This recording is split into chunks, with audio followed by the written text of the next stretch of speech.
Ya, Lukas pasal 1 ayat 26 sampai dengan ayat yang ke-38, saya membacakannya bagi kita semua. Pemberitahuan tentang kelahiran Yesus.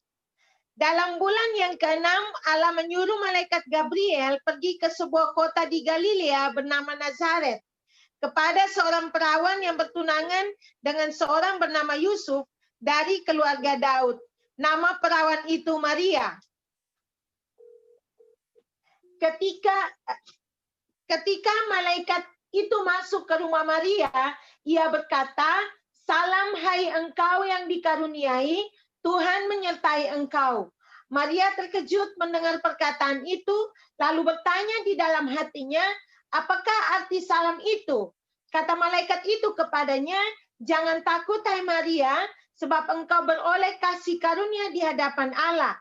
Sesungguhnya engkau akan mengandung dan akan melahirkan seorang anak laki-laki, dan hendaklah engkau menamai dia Yesus. Ia akan menjadi besar dan akan disebut anak Allah yang Maha Tinggi. Dan Tuhan Allah akan mengaruniakan kepadanya tahta Daud, bapa leluhurnya. Dan ia akan menjadi raja atas kaum keturunan Yakub sampai selama-lamanya, dan kerajaannya tidak akan berkesudahan." Kata Maria kepada malaikat itu, "Bagaimana hal itu mungkin terjadi? Karena aku belum bersuami." Jawab malaikat itu kepadanya, "Roh Kudus akan turun atasmu, dan kuasa Allah yang Maha Tinggi akan menaungi engkau. Sebab itu, anak yang akan kau lahirkan itu akan disebut kudus, anak Allah. Dan sesungguhnya Elizabeth, anakmu itu, ia pun sedang mengandung seorang anak laki-laki pada hari tuanya, dan inilah bulan yang ke-6 bagi dia, yang disebut mandul itu. Sebab bagi Allah tidak ada yang mustahil." Kata Maria, "Sesungguhnya aku ini adalah hamba Tuhan.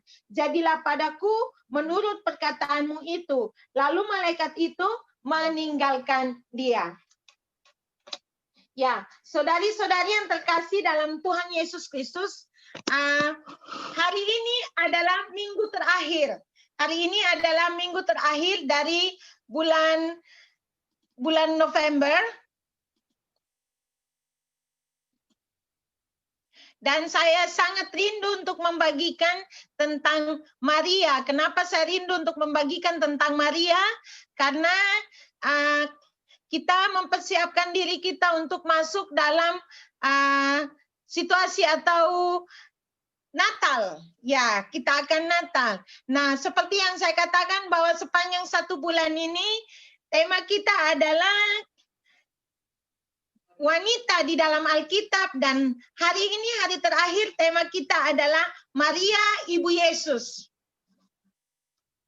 Maria Ibu Yesus, memang ini apa namanya, gambar di latarnya ini bukan Maria Ibu Yesus ya, tapi ini sebenarnya kisahnya Ribka yang memberi minum para ini apa namanya, orang-orang yang datang untuk meminang dia. Ya, tetapi kita hari ini akan belajar tentang Maria Ibu Yesus. Nah, Maria adalah seorang wanita yang dipakai oleh Tuhan untuk melahirkan Yesus bagi kita semua. Dan Maria dikatakan bahwa dia adalah seorang perawan, dalam bahasa Yunaninya itu Parthenos. Ya. Dan Maria ini adalah satu sosok yang benar-benar kita bisa belajar dari kehidupannya untuk belajar bersama-sama. Ada banyak hal yang bisa kita pelajari, tetapi saya hanya memilih 4 hal penting yang menurut saya sebagai anak-anak Tuhan di tempat ini kita harus miliki, kita harus punya supaya kita bisa hidup memuliakan Tuhan. Maka tema kita hari ini adalah Maria Ibu Yesus, dan kita belajar 4 kebenaran penting yang akan kita pelajari bersama untuk belajar dan mengetahui bagaimana seharusnya sebagai seorang wanita kita bersikap akan menjalani hidup kita. Yang pertama, mari kita lihat di sini. Dikatakan di dalam firman Tuhan, pasal 1, Lukas pasal 1 ayat 34, kata Maria kepada malaikat itu, "Bagaimana hal itu mungkin terjadi karena aku belum bersuami?" Ini adalah pertanyaan yang disampaikan kepada malaikat, yang disampaikan oleh Maria. Ini membuktikan bahwa Maria tahu siapa dirinya dan apa yang sudah dia lakukan. siapa dirinya dan apa yang sudah dia lakukan. Kalau mungkin dia adalah perempuan yang tidak menjaga kekudusan hidupnya, maka ketika dikatakan seperti itu, dia akan ketakutan dan berpikir tentang, wah bagaimana ini, bapaknya yang mana ini, kayak gitu kan. Siapa ini yang harus bertanggung jawab seperti itu.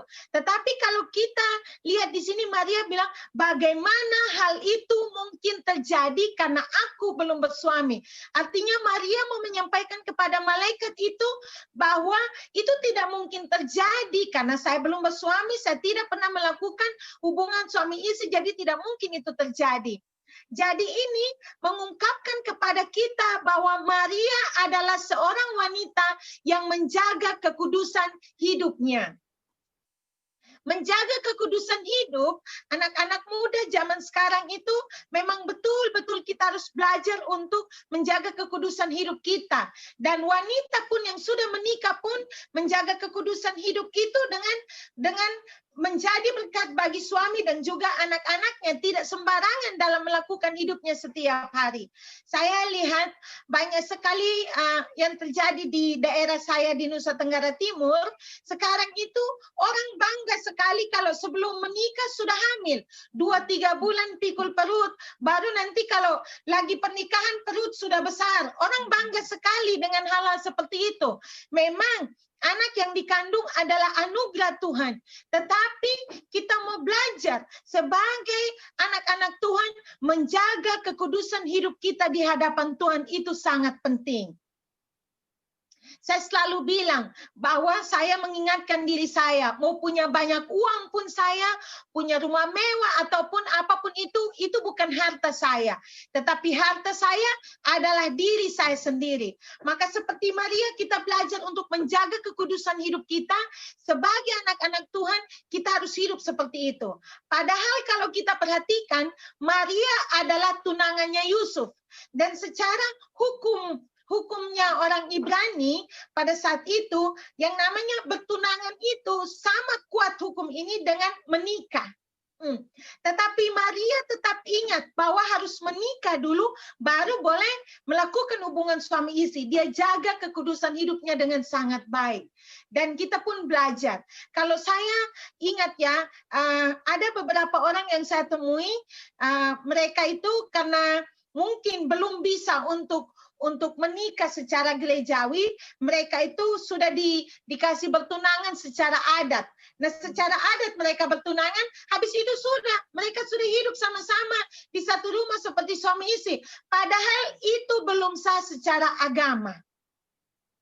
Jadi saudari-saudari yang terkasih dalam Tuhan Yesus Kristus, menjaga kekudusan hidup itu memang sangat penting untuk membuktikan bahwa kita adalah anak-anak Tuhan. Tetapi menjaga kekudusan hidup juga menunjukkan kepada diri kita sendiri bahwa kita menghargai diri kita sebagai satu pribadi yang berharga di mata Tuhan, berharga juga bagi sesama. Ya, jadi tidak sembarang untuk hidup. Saya selalu katakan, kalau kita tidak tahu jaga kekudusan hidup kita, jangan berharap orang lain menghargai kita. Kalau kita sendiri saja tidak tahu menghargai diri kita sendiri. Jadi kalau kita mau orang lain menghargai kita, maka belajarlah untuk menghargai diri sendiri. Dan menghargai orang lain pun akan hargai kita. Itu yang pertama. Dan yang kedua di sini, saya mau katakan bahwa Maria adalah wanita yang beriman. Kita lihat pada ayat yang ke-38. Saya berharap yang ada di Zoom, yang ada di luar bisa perhatikan ya. Karena saya tahu bahwa di luar bertemu banyak orang ribut, tapi saya berharap untuk bisa memperhatikan firman Tuhan dengan baik. Lukas pasal 1 ayat 38, kata Maria, sesungguhnya aku ini hamba Tuhan, jadilah padaku menurut perkataanmu itu. Oke. Ini membuktikan bahwa Maria adalah wanita yang beriman. Kenapa? Karena sebenarnya kalau hal ini kan tak mungkin terjadi kan. Orang belum pernah melakukan hubungan suami istri tetapi tiba-tiba akan hamil. Terus hamilnya bagaimana? Tetapi dikatakan kepada dia bahwa itu datangnya daripada Roh Kudus. Maka Maria bilang apa? Sesungguhnya aku ini hamba Tuhan. Jadi Maria tahu bahwa dia adalah seorang hamba. Hamba akan menuruti apa yang dilakukan oleh tuannya. Tetapi dia tahu tuannya ini pasti memberikan yang terbaik.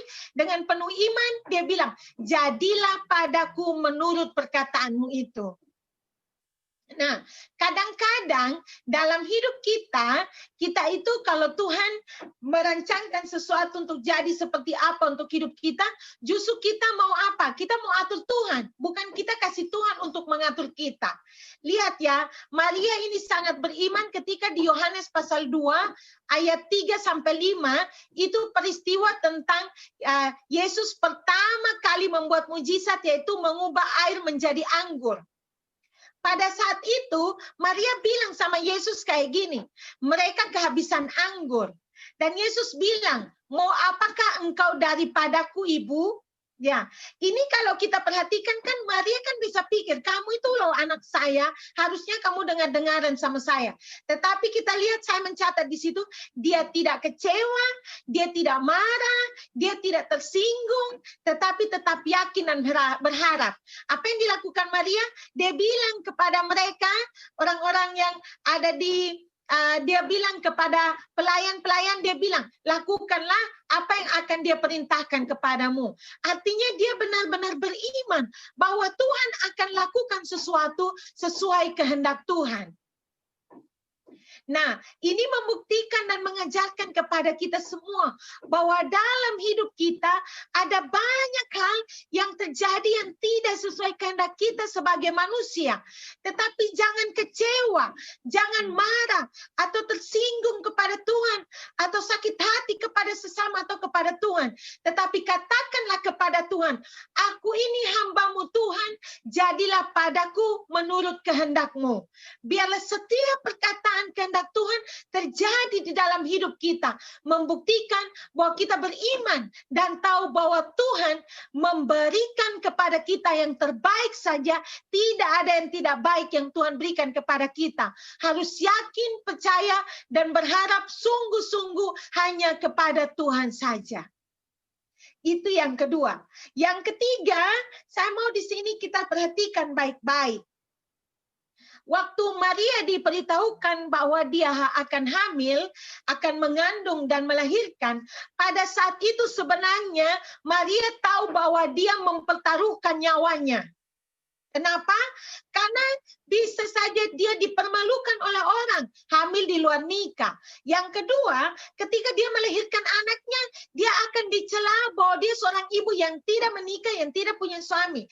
Dan dia juga bisa saja akan diceraikan oleh Yusuf. Dan yang paling menyakitkan adalah dia bisa dihukum rajam dengan batu sampai mati. Ya, masih ingat ya, saya memberitahukan bahwa kalau pada zaman itu orang-orang yang kedapatan berzina atau mereka melakukan perzinahan, itu mereka akan dilempar batu sampai mati. Dan ini juga bisa terjadi terhadap Maria. Tetapi yang dilakukan oleh Maria adalah berserah pada kehendak Allah dan siap memikul beban. Berserah pada kehendak Allah dan siap memikul beban. Kenapa saya membuat ini menjadi satu kebenaran untuk kita? Saya tidak menggabungkannya dengan kebenaran yang kedua tentang beriman.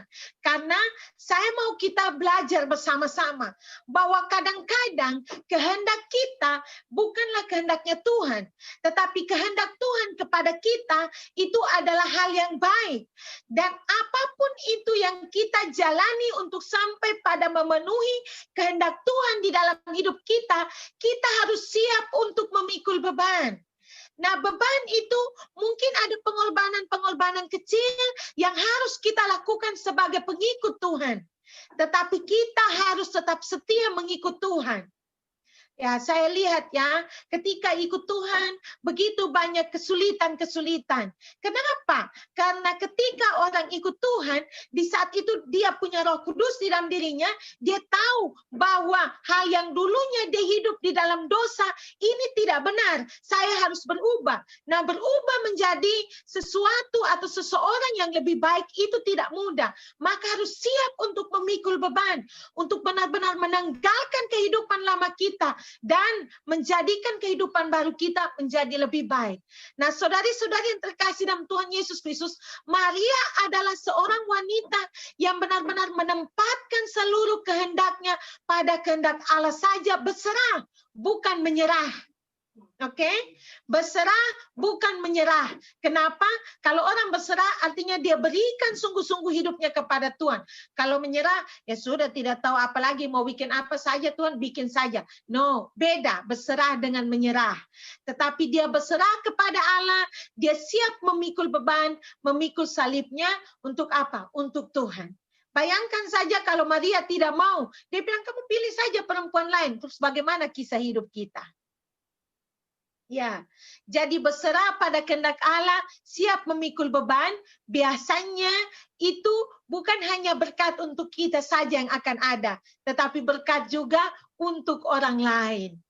Seperti Maria yang menjadi berkat bukan hanya untuk dirinya saja, tetapi jadi berkat untuk seluruh bangsa di dunia ini dengan melahirkan Yesus yang adalah Allah yang menjadi manusia.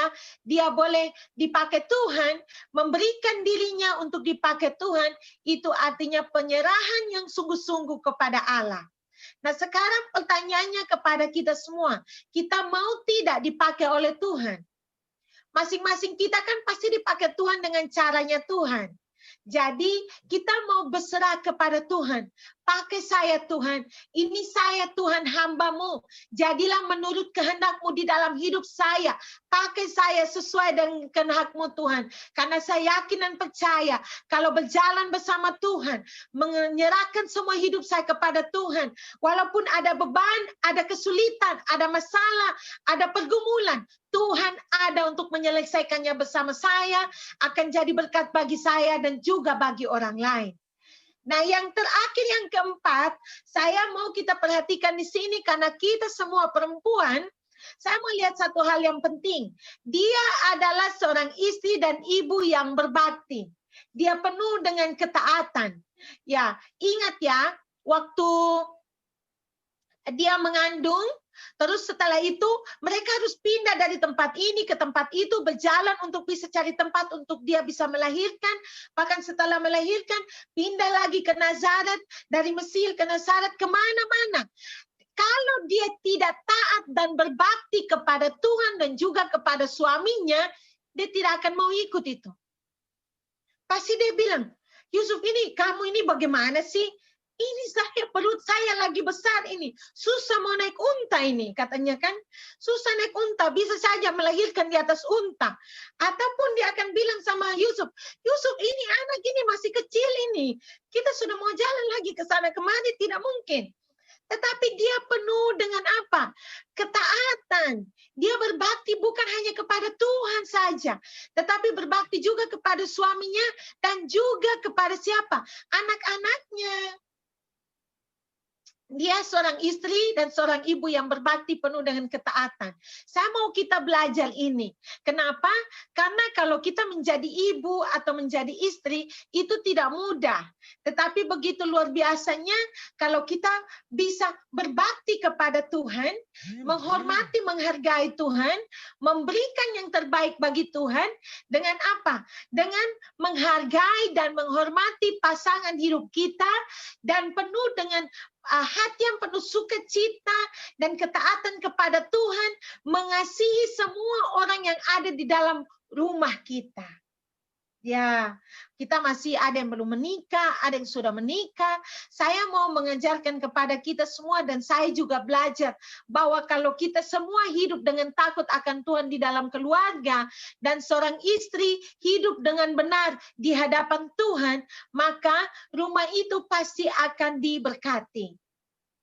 Dituliskan di sini bahwa Maria itu punya anak pertama itu memang Yesus yang lahir dari Roh Kudus. Tetapi setelah itu Maria punya anak-anak yang lain. Ada Yakobus, ada Yoses, ada Yudas, dan juga ada Simon, juga anak-anak perempuan. Artinya dia adalah wanita yang sangat diberkati. Nah, saudari-saudari yang terkasih dalam Tuhan Yesus Kristus, 4 kebenaran penting ini saya sangat rindu untuk kita lakukan setiap hari di dalam hidup kita, supaya kita menjadi wanita-wanita yang menjadi berkat, bukan hanya untuk diri kita sendiri saja, tetapi juga bagi keluarga kita dan orang-orang di sekitar kita, menjadi berkat juga bagi majikan tempat di mana kita bekerja. Maka kita lihat yang pertama, jagalah kekudusan hidup kita di hadapan Tuhan.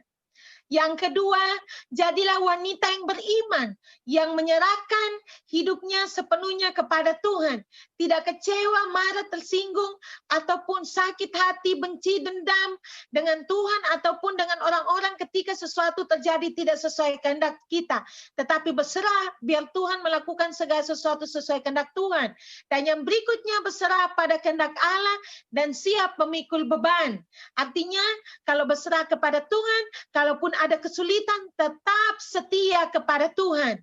Dan yang terakhir, yang masih belum menikah atau yang sudah menikah, semuanya jadilah istri dan ibu yang berbakti, wanita yang penuh ketaatan kepada Tuhan dan juga taat kepada suami ataupun pasangan hidup jika dia mengatakan sesuatu hal-hal yang sesuai kehendak Tuhan. Oke? Amin untuk firman Tuhan. Mari kita mengucap syukur dan kita berdoa. Bapa, kami bersyukur kepadamu karena Engkau sangat baik. Begitu dahsyat dan luar biasanya Engkau memakai para wanita-wanita yang ada di dalam Alkitab untuk kami boleh belajar dari kehidupan mereka.